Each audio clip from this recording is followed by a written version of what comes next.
Meron pa tayong 84.7% na hindi pa nakakapag-subscribe sa YouTube channel ko. Bagong lahat, huwag natin kakalimutan na mag-subscribe and click the bell para ma-receive ninyo lahat ang aking notifications. Mga parkoy, pag-usapan natin si Chris Newsome. Well, kapanapanabik na nga kung mangyayari ang mga usapan sa social media o mga rumor na si Chris Newsome ay lilipat na nga sa Barangay Ginebra for the next few months. Well mga parkoy next season ang pinag-uusapan dito. Hindi nga yung season na to dahil naglalaro pa nga siya sa kanyang mother team na Meralco Bolts. Well, ang kapalit lang naman dyan ay sila Onwuberry pati na rin si Stanley Pringle. Well mga parkoy, makatarungan kaya ang trade rumor na to?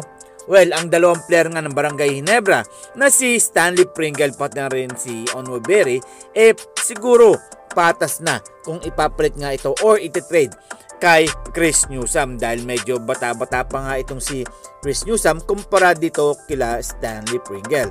Well, si Onwuberry nga medyo bata pa nga rin. Kung magdadagdag man ang Meralco Bolts hintayin nyo na lang kung mangyayari man yun. Dahil nga, usap-usapan nga, ultimo noon pa man gustong-gusto na nga makakuha ni Newsome ng kampyonato sa ibang koponan na katulad ng Barangay Ginebra.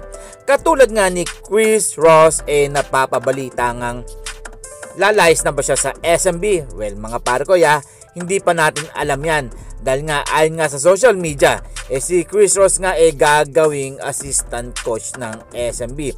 Kaya siguro nababawasan ang kanyang oras sa paglalaro sa loob.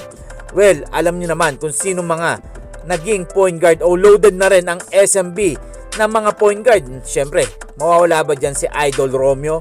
Pati na rin ang ibang mga numero 1 point guard na nakuha ng SMB. Well, gustong-gusto na siguro matulog ni Chris Ross sa pagiging assistant coach.